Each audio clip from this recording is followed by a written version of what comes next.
The University of Alabama campus project, when we did it, was really rewarding. Collaborated with Dean Mosher, David Hale, Matt Gage, Bill Bobar, and others. It was a real treat because I finally got a chance to do something right after a lifetime of mistakes. Uh, so what we're going to do is I'm going to give you a brief presentation of a bad example. And he's going to give you an longer presentation on what is a good example. Okay, I'm going to have to go away from University of Alabama to talk about something, one of my great regrets. In 1977, I accepted a position at Auburn University in Montgomery. This was an opportunity to investigate and reconstruct the 18th century French Fort Toulouse at the junction of the Coosa and Tallapoosa rivers, something I'd been wanting to do. Fort Toulouse was Alabama's bicentennial project. They wanted to reconstruct it. They hired an archaeologist and began excavations. They knew that there had been several French forts here. The forts were all wood. They kept falling down, decaying. They also knew that on top of this was another fort built by Andrew Jackson in 1850 during the Creek War. So we sort of had a number of forts piled up here. When I got there, the excavations had pretty much ended, and they had started on the reconstruction of what they thought was Fort Toulouse. And there were additional series of post holes and other things out in the middle of all of this that weren't accounted for. So they hired Greg Walsikoff, myself, Ned Jenkins.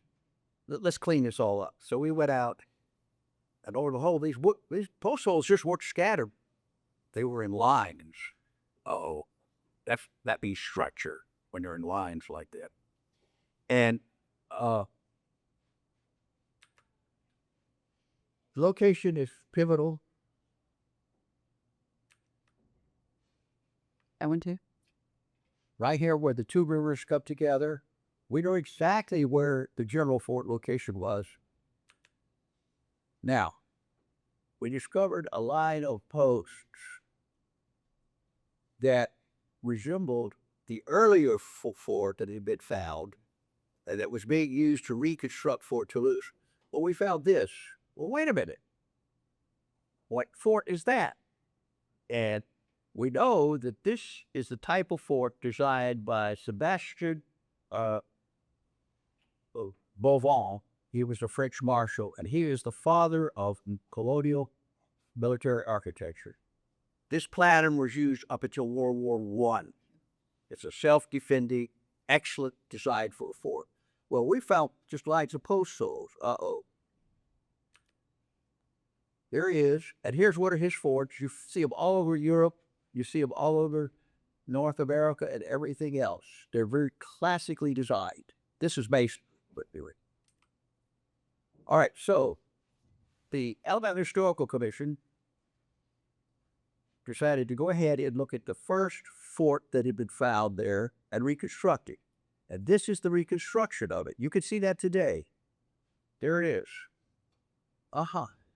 Well, we were digging inside of this fort, and what we discovered was another fort. Oh, damn.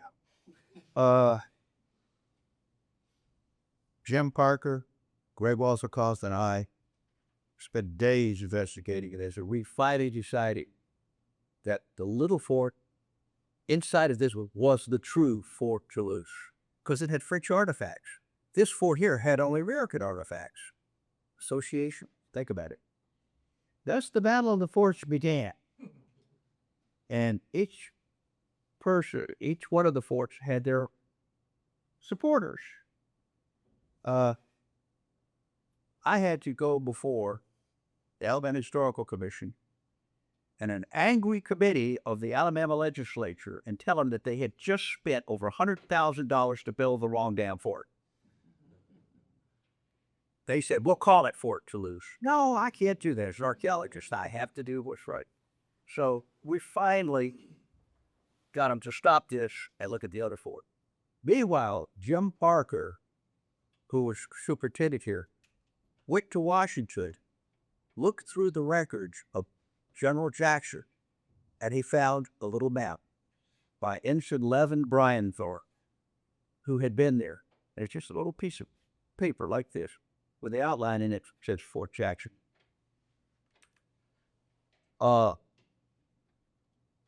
It was exactly like the little fort. It wasn't like the big fort. We spent hours and days out there using all kind of instrumentation and everything else. This gives an idea of the complexity. There were 3 French forts, all of them wood, all of them represented just by post holes, a little bit of earthworks. Okay. This is Brian Leventhorpe's sketch. It perfectly matched the little fort inside. It bore little resemblance to the big fort, General Jackson's American fort. Okay. There, you can see the relationship between Fort Toulouse 3, the fort we wanted to know about, and Fort Jackson. Okay. This is a complicated story. I'm trying to make it simple. There it was. That's the fort. A classic Boulogne pattern fort with barracks, houses, powder magazine up in the northwest corner up there. These were some of the posts. They're split logs. And my wife Betsy is an ethnobotanist, and she identified these for us. Rather than big logs, they split them and made us do triple duty. So that's the reason they're triangular shaped. That's the line there of the fort. Okay. Now, there it is. When we reconstructed the fort, we couldn't build it on top of the actual site because that's an archaeological site. So we moved off a distance and reconstructed this. And this is one of the most accurate reconstructions of a colonial French fort in the southeast. There were errors made when they built it, and we just followed the errors. It's 1 foot longer in one direction than it should be. We put it in. So when you walk in the gates up here, you're walking into as best you can find, reproduction. Okay, here's my major point. All of this fracas could have been avoided if we'd done the history first. History and archaeology are companions, but they have to come in sequence. History, you could open up a folder, look at it, put it down, come back, pick it up, look at it again 100 times, and you're not destroying anything. Archaeology, you only get one chance to dig it right. You can't undig anything. So, if you're going to be doing historic, get your history, dig. That's where my title comes from, digging twice. Spend time looking through every record. And remember, it's not always records, it's people. Go see the historians. Go see the architects. That's what Dean will talk about. Human resources like this. Now, you get all that, this gives you an idea. Then you can start digging. So, okay, I said my piece. Dean? It's one of my favorite jokes is about the Nobel Prize winning mathematician who, when he wins the Nobel Prize, all of a sudden everybody wants to hear from him, but nobody really knows what he looked like. So it's decided to hire him the chauffeur, and they'll travel around the country. And so the chauffeur goes with him and duteously stands in the back of the room listening to the lecture, which is the same thing every time. And after one of the lectures, the chauffeur says, "Doc, you mentioned the switch of the protons over the nucleus in that third part of your lecture." And he said, "My God, did you listen to it that close?" And he said, "I know it verbatim." And so he says, "Well, I got an idea. I'll dress up in the chauffeur's uniform at the next one and you get collection." And so the chauffeur gets up and does a flawless job getting a lecture. And when it comes to questions, fellow in the back raises his hand and he said, "I don't quite understand how the spiral nuclei meet with the fission decision that you came to." And he said, "That's the stupidest question I've ever heard. And to make sure you know how stupid you are, I'm going to ask my chauffeur to tell you. So I'm the chauffeur. So if I look over at him, that's what it's about. As an artist, I was taught at the last school that taught Rockwellian technique in Nashville, Tennessee. And the fellow who ran the school, Isaac Harris, was actually the same age as Rockwell, 88 at the time, and was a good friends with Rockwell, but it was the last school that taught those techniques. Because I don't know how about you all here, but I love Norman Rockwell. And so I love history, so I wanted to go into historical painting. And I also found out that there's a whole lot of illustrations and paintings about history that are totally inaccurate.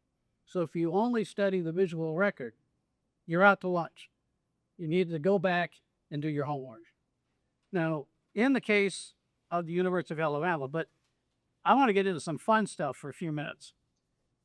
One of the things I was asked paintings I was approached to do, which has been shown at the Naval Academy and hangs in the John Paul Jones Arena, is the Battle of Flamborough Head, where John Paul Jones said, "I've not yet begun to fight." And that's the understatement of all time that we start examining that. So we went out and did a lot of research on the vessels and also all sorts of other methods. But we didn't know what cannon damage was. We knew how many shots had been fired, what ordnance they were, how close they were, all of the details. He came up to the point where Jones said at 9:45, September 23rd, 1779, what's come down to us is I have not yet begun to fight. Which, under the circumstances of being shot almost in half, the ship has been shot almost in half, there's 6 feet of water in the hold, he's sinking, most of his men are dead, is an understatement. But also when you dig farther, he didn't say, I've just begun to fight, or I've not yet begun to fight. What he actually said was, I may sink, which is quite a great probability because he was probably doing this when he said it, but I'll be damned if I'll strike, which means take down my colors, which I think is even better. So it's fun to work with the world's best to do some. You're going to do the cannon demonstration? Yes. Now I'm going to, just for some pure entertainment on your part, I wanted to find out cannon demonstrations or what cannons going through the side of a ship look like. And since no one had ever been insane enough to build a model of a ship and blow holes in it, I decided why not be the first. So we set up a cannon demonstration where we built, there are 3 of these, by the way. Each one got progressively more interesting. But we went to Briarfield State Park, which isn't too far from here, and Mike Mahan, who helped set up the park next to Mahan Creek and his family's property, he had a 12-pound Foley cannon. And it had a steel sleeve in it, so we could fire live cannon shot. He'd never done it, so we had 9 cannonball casts for it of zinc. We built the side of a ship out of railroad ties and other things, but it was pretty well how the side of a ship was constructed. But just to let you know how powerful cannons are, a 12-pounder with a full charge could penetrate 4 solid feet of oak. So that's literally the combines from outside to outside all the way through the ship. A lot of power when you think about it. I can't make the other. It's as big as I can get it. Okay. Can you all see this okay? Yes. Oh, it disappeared on me. I'm sorry. It's still doing my minutes still. I'm so sorry. I'll get it. Go to the bottom. Click on the upper right below that. You guys. Okay, can I take it back? Yep. Keep it. Yeah. I got it. Good. Thank you. You're welcome. It should start playing. There you go. Well, here we go. Go for it. It's playing. Sure it is. I can see it. Okay. Now this is the external shots, which really don't look too bad. These are all the shots.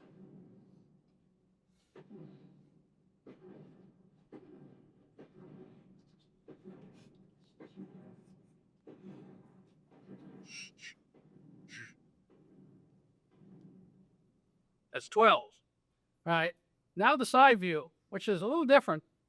So that means you're aboard the ship when this is happening. Same shot.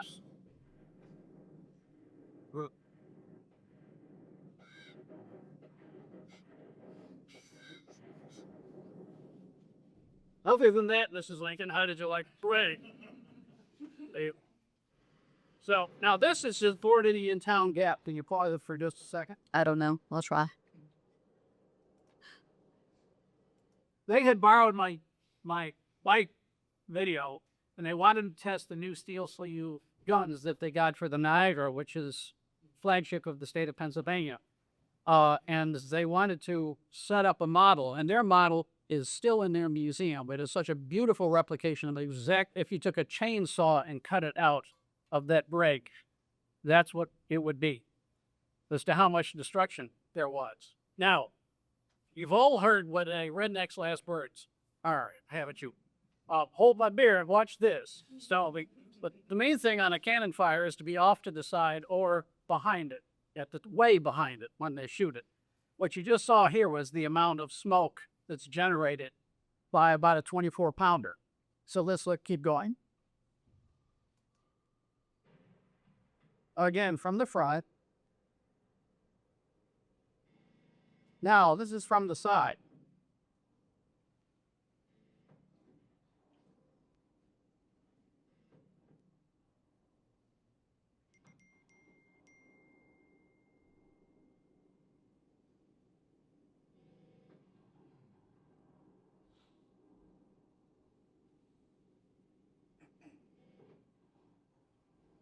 Those guys didn't make out so well. Now, this is the kickback of a cannon. Watch this first one jump. This is how much power that's having to react to of the cannon shot going out. This cannon almost flipped over. And oft times in combat, when the barrel got very heated, it wouldn't flip over. But you see how it's going there? That's a couple tons on there. That's the danger of firing the gun on the ship. Then you're going to see this in high-speed slow motion of the ball actually coming out. PBS came to this demonstration and used high-speed slow motion to be able to capture the effects, which I think are pretty spectacular.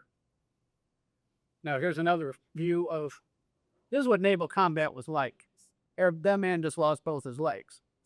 The back of the cannon was broken off. These are those are the old slush cannons, but that's a different story. That's why that back piece broke off. But we had timbers that went through 3 feet, as though it was styrofoam. Here's a ball going through, striking. And you saw the mayhem on the other side.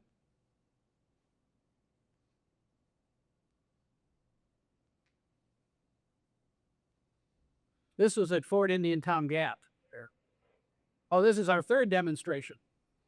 This is a crew trained to do a War of 1812 simulation with a real cannon. Good teamwork there. Stereo alt off. Now we had to pay this guy an extra $20. Why do you? Yeah, see, bad day. Bloody well's been. Anyhow. But I made an extra $20. So that's how that's.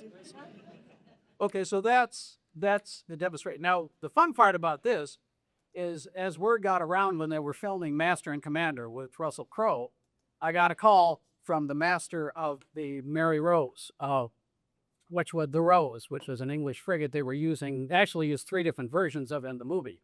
But they asked if they could borrow my footage, because what the unspoken words were, because nobody had ever been insane enough to do this before. So they could use it to technically create what the effect of a broadside was during a battle. So when you're watching the movie, one of the first scenes is and of course they screwed up in the movie, they have a midshipman up there, and you've never had anything less than a second lieutenant on watch at that time. But he's up on deck and he sees something shadowy in the distance of the fog. And the captain comes up and he also sees something just as there's a muffled pop in the background. And he grabs the young man and throws him down on the deck as grape shot rips across, because the French always opened with grape shot because it was rigging and sails they were trying to damage so your enemy couldn't maneuver. So it's kind of fun. I've been told they actually fused some of our footage in that scene. I don't know for certain. Because let me tell you Hollywood. Up front, it's hugs and kisses. And then after it's all over, it's, and you are type thing. So anyway, it's kind of fun. So if you watch Master and Commander, that by far is the most accurate. I mean, in Horatio Hornblower with Gregory Peck, you would see size pieces of the vessel this big fly away from, it just didn't work that way. So anyway, I recommend Master and Commander, if nothing else, for that reason. Okay, now, University of Alabama. Always, when you're doing something that uncovers history, I was taught by my chauffeur, Dr. Sheldon, to look for the hidden, look for any possible clue you could find to find your point. So in this case, Judy Bonner and Joe Bonner had Pagan and I. We sat on the president's mansion one morning, and she said, "I'd like to know what the original campus looked like." And I thought, no big deal. But as it turns out, there's a huge history connected to the original campus that was here. Okay. This one you've already seen the results of, but you can see the team of people I worked with who were just incredible. Okay, we heard Statue of Liberty. This one is in the Smithsonian Air and Space Museum. I've been told I'm the only living artist of a large work in the Air and Space Museum. And someday I won't be, so I'm going to enjoy it while it's out here. But this is a who's who of people who worked with me on this, because it's a tremendous team here. All of them know more than I do. But this was a lot of fun to do that, because the Smithsonian only had one painting of this, of Wilbur Light. This is the first overwater flight in American history. And they only had one painting. The canoe is the different color because they didn't do their research. And it's also Wilbur's flying out to sea, which he wouldn't have done. Airplane had very limited range. The true story was reconstructed where the Library of Congress gave me every newspaper connected to this event, which would cover 5 tables this size.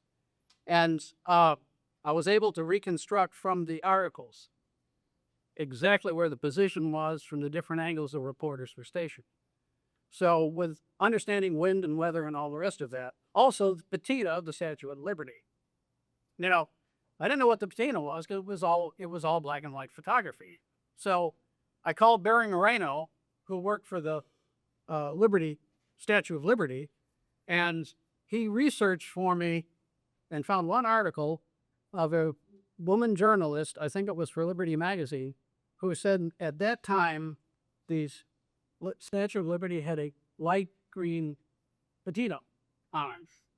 Now what you see is very heavy patina. In fact, today, the Statue of Liberty wouldn't patina at all because New York at that time looked like it was under perpetual fog of coal oil and smoke, because that's what New York ran on, was heavy coal and oil.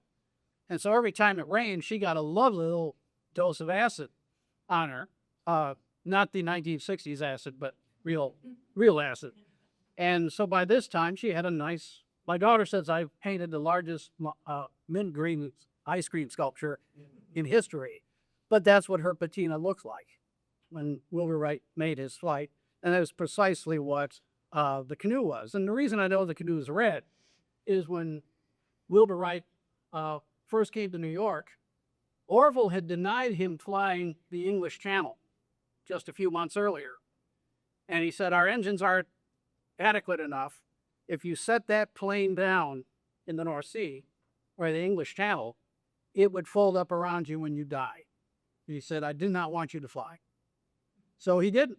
But when he came to New York, he was a little nervous, even though the body of water wasn't as expansive, but it was the first overwater flight in American history. There's a reason it was the first overwater flight, because nobody else wanted to do it, was scared to do it. So he was walking by a hardware store on Broadway, and he saw this beautiful canoe in the window. And he said, well, that's kind of aerodynamic. And if I put a canvas top on it and nail it down with a copper nail about every, Library of Congress gave me photographs to prove that. I said, if I go down, I'll have a Mae West life jacket in the empty seat next to me, and I can put it on in time to swim away from the plane. So, as it turns out, he made 3 successful flights. And this is exactly his, and I have a whole presentation on that. If you all have insomnia, I'll come give it to you sometime. But nonetheless, it's kind of fun to get him swooping right in front of the Statue of Liberty, which he did. And then he went back for a successful landing. And the reason the other painting had it green is because the Wright brothers were cheap. And when the flight was over, they packed up the plane, packed up the canoe, and I mean, they bought a canoe. It was for if it was a good canoe. Took it back to Dayton, and Orville later had it painted green for the Dayton Canoe Club. And so, people who don't do research thought that was the original canoe from the black and white photographs.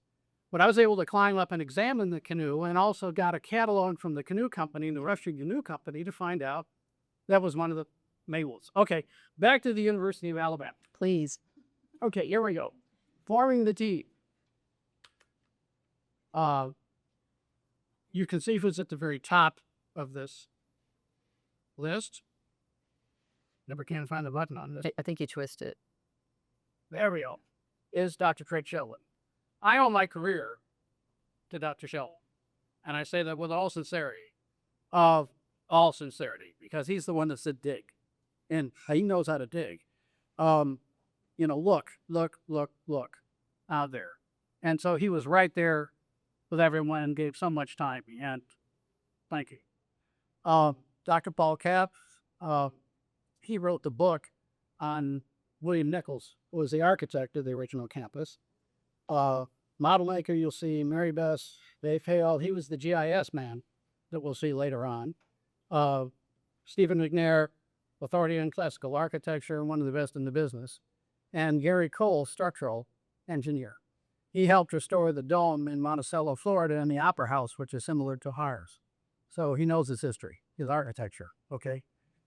Special acknowledgments, so many wonderful people who have helped. Again, so many people who have been helped. All right, the history of the chronology of the campus. What we're going to concentrate on was basically in the 1830s, up into the 1840s. So we'll go on to this. Historical. Okay, we'll go from there. Seminary of Learning, okay. Governor. Some of the earlier buildings and things built by William Nichols. Okay. Okay. Eventually, this is where I found the clue. This is the only photograph taken that survived the campus. It's a little teeny thing. It's only about 4.5 inches wide, the image. It was a pinhole camera where some crazy student, I'm being redundant, up on the roof of the president's mansion and took this pinhole camera image in 1859. Okay. As you know, what followed shortly thereafter, and almost at the end of the war, most of the campus was burned to the ground, and a lot of it was lost until they started to re-find it again. So we'll come back to this later on. Okay, our state capital, go ahead. Spring Hill College, these are other institutions that are being formed about the same time in Alabama.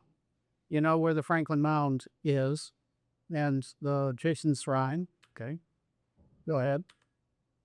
Now, I'm going to give away the clue here. You can see the rotunda. Thank you. You can see the rotunda. You can see a couple of the dormitories here. You can see a couple of the dormitories here, the lawn here, and so on. Again, this is just before the Civil War, okay? Destruction of the early campus. We can go back. This was an early map that seems to indicate several of the buildings, a couple of which were lost on there, not too accurate. A couple of the sketches, not mine, were done by the students. 1862, the rotunda. Good example of the shingles. That helped. Later on, I'll show you why. Go ahead. Then we have Mary Beth Paluzzi, Donna Walton, Dr. Sheldon, myself, an ancient model of the rotunda. and started to sift through one heck of a lot of records. Okay. Talk, lots of stuff, trying to narrow it down. Okay. The Gorgas Library steps and part of the rotunda that was excavated, that's a UN Mac both work on that excavation. So we know where the front part of the rotunda was. Okay. Then there's the other part of the rotunda, reconstructed from that. Again, there's the rotunda, but I'll show you how I started to construct what lines I could see and then started to take good engineering principles to match the other side. Okay. Okay, then the rotunda. Compare that to Jefferson's rotunda at UVA. Then and there, have a painting at the University of Virginia. And this is our rotunda. You can see the size of it. That's a 6-foot figure at the window. In fact, the students early on in the campus history chased one of the first deans. He jumped out a window and was never seen again. He was from curriculum, and the boy students there were rather unruly and objected to his strict curriculum. And so with pistols, they chased the poor fellow out. He dove out a window and was never seen again. That's early history of the university, so we'll go from there. The Pantheon of Rome has always fascinated me. He was built about 80 AD. I think Hadrian started one of the first ones. But its ceiling is still there, and it's some of the finest concrete chemical constitutions of all time. They used pumice, volcanic pumice, and they also used hollowed out shells to create the roof, and it's still standing today. It is an absolutely amazing study. With the collapse of the Roman civilization, 100 years later, this technology was lost for 1,000 years, maybe more. So, but I'm fascinated with the Pantheon. Okay. This is Pico Forsman, a very, very dear friend and one heck of a model maker. And he hated bricks so much when this whole thing was over. Imagine, every building had to have those bricks. Now, the bricks, from what I understand, were made in pits on the site. They were actually fired and created and then laid on the site by journeymen, I would imagine, travel. Okay. Rotunda structure. There's my, okay. Dr. Kapp wrote all about William Nichols and what a fundamentally important in North Carolina and other places where he did universities and beautiful antebellum. He is one of the first progenitors of the antebellum movement and just did exquisite structures, including the one on the cover. He came down too. Okay. Eugene Allen Smith was with the university from 1841 to 1927. What was his specialty? Geology. But he was a good sketcher. God bless him. Okay. In 1866, after the war, this is all that was left of the Jefferson and Washington dormitories. So I had to take these drawings and written descriptions and reconstruct them. So I started the process of finding out where the windows were, first, second, and third floor, where the small outbreaks were here and on the other side, etc. Developed a basic structure of that, and then was able to reconstruct the building itself. Okay, that's Jefferson and Washington dormitories were built from the same blueprints. Okay. Okay, that's the beginning of the models. Okay, now we have the Franklin dormitory. Next one. That's starting to get the window placements and things. That's all that's left after the fire. Okay. Then put that one together, and you can see it's slightly different from the other two, but that's a reconstruction of the Franklin dormitory and studying Nichols' work. Okay. And there we are. The Lyceum. Okay. Side view. Because we had to make models from these. So these are basically the blueprints Pico used. And that's the model he made, which is just exquisite. Okay. Faculty houses. Now, nobody knew where those were or what they looked like. The sketches are lousy at best, or blights. And so we needed to find out how they looked. Okay. That's how they looked. But, go ahead. This is, you see a faint look of them back here. This is the President's Mansion, the Rotunda, Jefferson, Franklin, Madison buildings, the Lyceum. And over here they have this lousy sketch, and then the Gorgas house is back over here. Okay, and rediscovery of the true plan, okay? Again, went to Moundville, talked about it. Permission was given to bring ground penetration radar to where we suspected the site might be. Go ahead. Here we go. This is the GIS section. If anybody's still awake when I get done with it, I'll let you know. This is taking, let's just roll through this. This is what's there today. You know what's there today. Okay. This is some of the early archaeology that was done. This is where the footings were built. Craig could probably wax for hours on this and what they found there, but it gave us the place. Okay. Then the Medicine Hall Marca. Okay. Franklin Mound, everybody knows where that is. Again, a splash block, great picture. Go ahead. Other diggings that took place that gave us some ideas of where some of these other structures were. Okay. Jefferson Hall, the trenches define the area, the footings and such. Okay. Okay. This is when we went back up there and dug states and recreated, remarked where the actual footings and things were, where those excavations were, because he did a lot of it. Okay. Jefferson Hall footings. Okay. Again, a lot of thinking. There's a joke about Auburn students, where the Auburn students that went hunting, and when they were hunting, they came across some tracks, and they followed the tracks, and they got run over by a train. So that's me imitating an Auburn student in the joke, standing in the middle of the road. Okay. So cutting the concrete for, again, more archaeology work, very valuable stuff. Okay. Again, these are just things reconstructing where everything was. Okay. Marking the corners. Okay. That's the basement. That's Jefferson Hall. Okay. More trenches. But again, these give you, that PVC was not part of the original campus. There's no let you know. Okay. There's Washington Hall. In other words, how this wonderful archaeology work that's been done over the decades has led to the clues, except where the building we're looking for. So this is also in 2007. Okay, we'll go forward some more. Trench outlines, some more. Area, we knew this is where the area of the faculty housing was. Okay, let's go back some more. This is ground penetration radar. Let's go back. Let's go Back or forward? forward. Okay. Okay, this is where we started to get to it, where it was. Potential outline, okay? President Bonner came down. We talked about what we'd actually found on the site. And don't look at me, what the experts had found on the site. Go ahead. This is my friend Dave Hale. I don't know who this is. And I wish I didn't know who he was. Okay, so anyway, we go from there.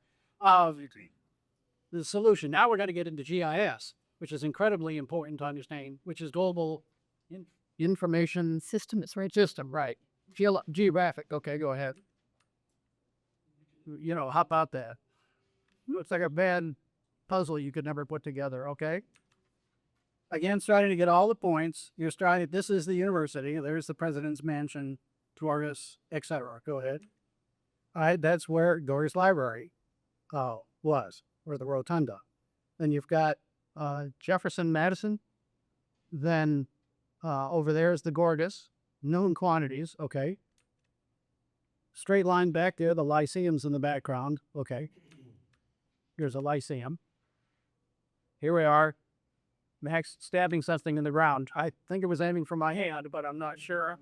Then we're starting to get GIS coordinates of exactly where these things are. Okay. Okay.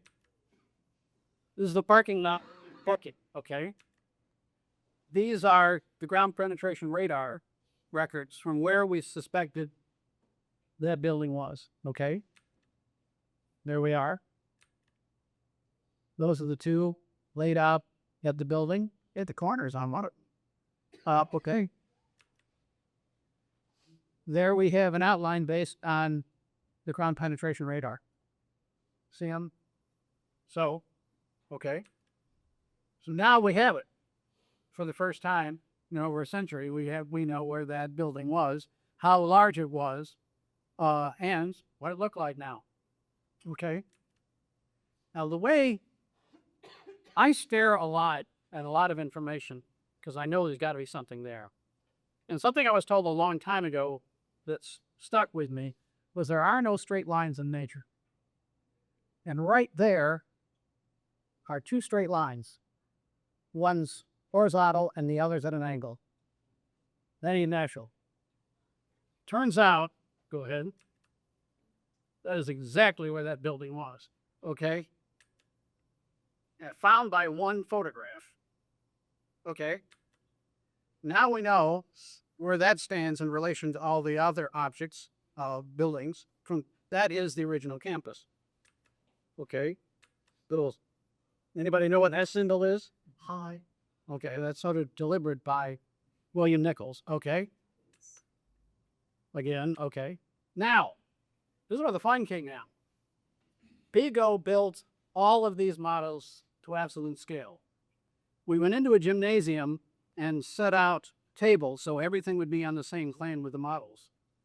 Got it all set up, and then we took the old photograph, see the hall here, that over here, and we started to cue in the buildings and fade them in from the background photograph. So everything that, yeah, including those two lines right there. So bringing it all forward, there's your original campus. Okay? Then Pico, just the next few signs are that the one sketch I showed you that had those shingles, he hated shingles by the time he finished. I think he got shingles because he had to put on so many of them. And then, of course, the models were just done and given to the university. Okay, which are, I'm not sure where they are right now, but hopefully somewhere because they're absolutely gorgeous pieces of work. Oh, that's it. That's it. So, Old Price Hospital. pardon me? They're in the Old Price Hospital. Yay, are they exhibited? They are. Wonderful, wonderful. Now, this is the painting I did of the original campus. I wanted to pick an interesting because I wanted to get the Lyceum in the background, so I used the same photography to angle it so you have the majority of I don't have the dormitories over here, but this is the original campus. And the bricks, everything. And I wanted to put some figures in because I wanted to show kind of like mom and dad sending their son off to school. Women, of course, weren't allowed there. Ladies can leave now. I mean, that's just kidding. But anyhow, their sons, largely spoiled brats, who were there, a stagecoach arriving. The stagecoach was from a British officer who had been traveling these roads in this coach in the vicinity. So therefore, this is the Trailways bus of the day that we knew what it looked like. So I wanted to put that in there because it was kind of fun. One of my fun things to do was, if you have Admiral Marsh's... Maybe. You talk and I'll see. Okay. Admiral Clyde W. Marsh was born in pretty abject poverty in Wedowee, Alabama, and grew up and by his own bootstrings, got himself a first-class education, joined the United States Navy, worked his way up to Admiral, and at the pinnacle of his career, there he is. That's a portrait I did of Admiral Marsh. He led the largest international fleet since D-Day into Iraq, and he did a flawless job. 58,000 personnel, 60 vessels of 3 different nations. He said working with the French was very interesting. But anyway, that's a very, very dear friend. But here's a man who was able to progress because of what he was allowed to do in the era. I wanted him to pose as the driver of the coach, looking some disgruntled, because that's the highest point he could ever achieve in a lifetime in that era. And so human rights advancement is so incredibly important, and we should all fight every inch we have to make sure it's maintained and advanced. But I wanted to show that's all he could have done at most in that era. And we've come a long way. And so, Need to be. with that, does anybody have any questions? 'Cause I'll get my chauffeur to answer them. I have some other paintings up here. If anybody would like to see them, each one involves who was what, who, what, when, and how. A lot of naval battles that are National Park Visitor Centers and other places around the country. Book covers and other things. It's been interesting. Yes, sir. There's a number of structures shown on that map that I have questions about. You know, you showed where the faculty dorms were, and this picture is shown as two separate disconnected buildings. Well, there's also, I think one of them is gorgeous. It's not in proportion or scale. I mean, this is a lousy piece of work. It really is. I mean, this is not GIS. This is giant guess is what this is. But look at the size of the rotunda. It would be 15 times larger than it is now. Trying to use this as any gauge of proportion or scales. So there's the structure directly north of the rotunda, which is the Lyceum. Exactly. To the left of that, I'm assuming, is the faculty dorm. And you're saying No, the left of that is Franklin and Madison. of the rotunda, but of the Lyceum. It really isn't there. Other than that, the little teeny thing they have, there. There are two little teeny ones. You see them? All right, so this is the Lyceum, correct? Right. You see right next to it there? There. It's those two things are, I think one is Gorgas and one might be the faculty building. Okay, so you think this one on the left is Gorgas, and this one on the right, in between, one being faculty dorm. It's the only thing that was there. That's why I don't really think that's anything you could use GIS. That's why, but it had been, there are no pictures of it. If that's the only image, which it seems to be, that's not much to work from. So the idea is once you get the GIS and you laid out everything exactly where it was, and that gives you the opportunity to find it, which is what was your trap. It's a detective story. Any idea what that building is right there? Part of the Lyceum, out of scale and go back behind it. I don't even know what this building is over here. It's Your future project is what it is.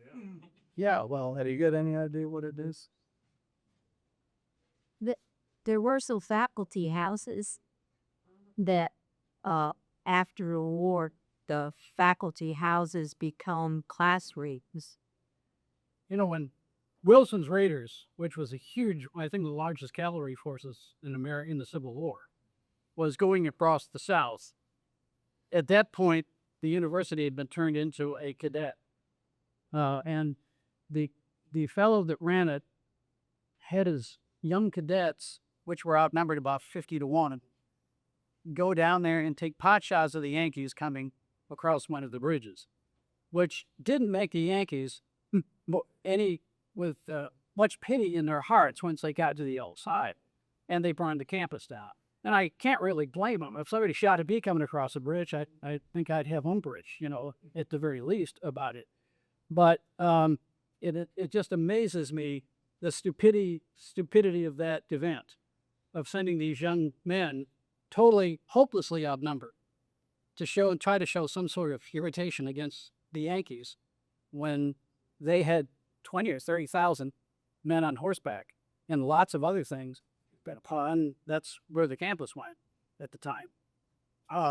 So at least now we've been able to, and I mean that in the best sense of thank God, for the help to reconstruct it the way it looks, because it was one of the grandest university campuses in South, and shouldn't be forgotten and lost to time. So I feel it was good work. Any other questions? I had one that I don't know if you came across it in your research, but whenever they were laying out the plans for the university, did they base it off of existing roads? I'm trying to get a reason of why it's not due north when you're looking at these maps. Like when they laid out the test units, what the buildings were not. Well, this is like a named road. That's whether that was created for the university. You know where the land came from where the university came from. It came from we drove the Creeks and the other Indians off and took their land. And there was an awful lot of money for the state now to take money that they had seized by driving the original owners off the land and sell it. And so plantations and the universities and other things began to spring up because they would sell massive amounts of land. They had a whole hell of a lot of money to do it. So let's get history exactly where it is on this. So they were creating roads and inroads and other things and infrastructure everywhere based on this stolen land that they had resold to others. And when they hired, it was a very smart move for them to hire William Nichols because he was an incredible architect. Any more questions about that? Okay. I hope that answered the question. Yeah.